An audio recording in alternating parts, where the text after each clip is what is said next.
Good night to you, cher spectateur. Tu sais, je pense que comme moi, il y a des fois où tu aimes bien retomber en enfance, redécouvrir des films, ou même parfois te dire que tu as peut-être gardé ton âme d'enfant,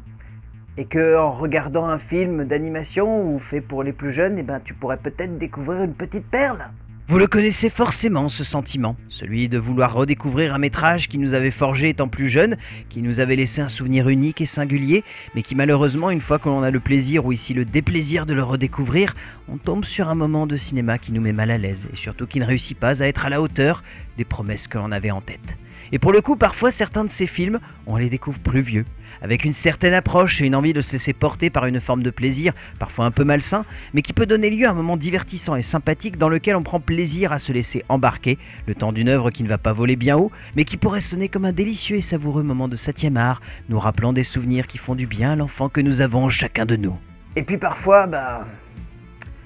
on découvre des œuvres qui nous transforment. Des œuvres qui n'ont rien de réellement surprenantes ou sympathiques ou enfantines même, mais qui, comme c'est le cas de ce surprenant passage en live action d'un personnage que l'on ne connaît pas tant que cela en France, mais qui a marqué la culture enfantine des États-Unis, et qui donne lieu ici à Yoki l'ours. Soit franchement l'un des objets enfantins les plus étranges et bizarres que j'ai eu l'occasion de découvrir ces dernières années et qui franchement se rapproche un peu de la lobotomie savoureuse que peut être un Bob l'éponge pour le cerveau de nous pauvres adultes que nous sommes, mais sans le réel fun qui caractérise le personnage. Éric Brévig livre un film maladroit mais également très drôle, sans forcément réussir à être un pur plaisir de régression, mais plus une étrange expérience sociologique où un adulte chercherait à appâter un enfant avec un vieux bonbon périmé, mais qu'il aurait le droit à la place de voir une bande d'adultes défoncés à la bière et à la pizza qui se pointeraient en regardant ses blagues avec un air proche du zombie en manque de sommeil, ce qui a le don de rendre l'expérience purement et simplement hilarante. On sent que sur tous les aspects de la création de ce film,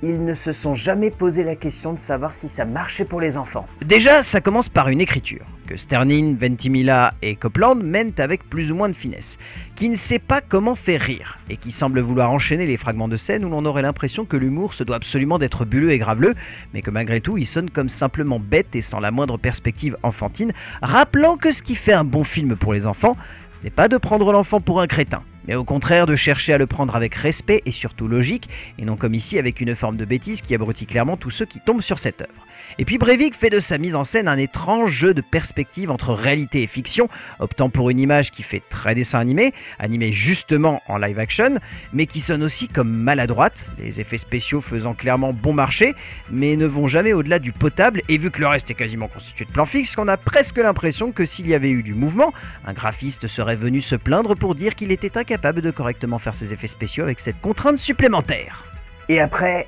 par-dessus cela, vous avez un casting qui va plus loin que les étoiles en fait.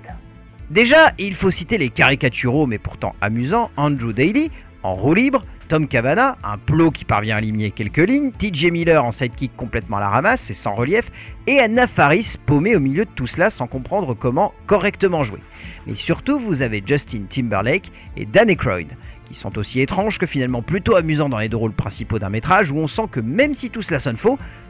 les deux acteurs s'amusent plutôt bien.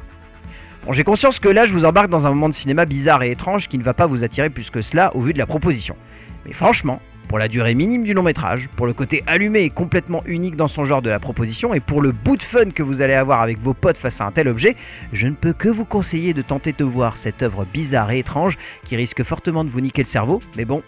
vous ne serez pas seul dans cette galère. C'est un film qui sonne comme aussi unique que l'idée saugrenue de s'être dit un moment, tiens, ce personnage ça a marché en live action. Bonne séance et on se retrouve devant la porte arrière de votre cinéma le mois prochain.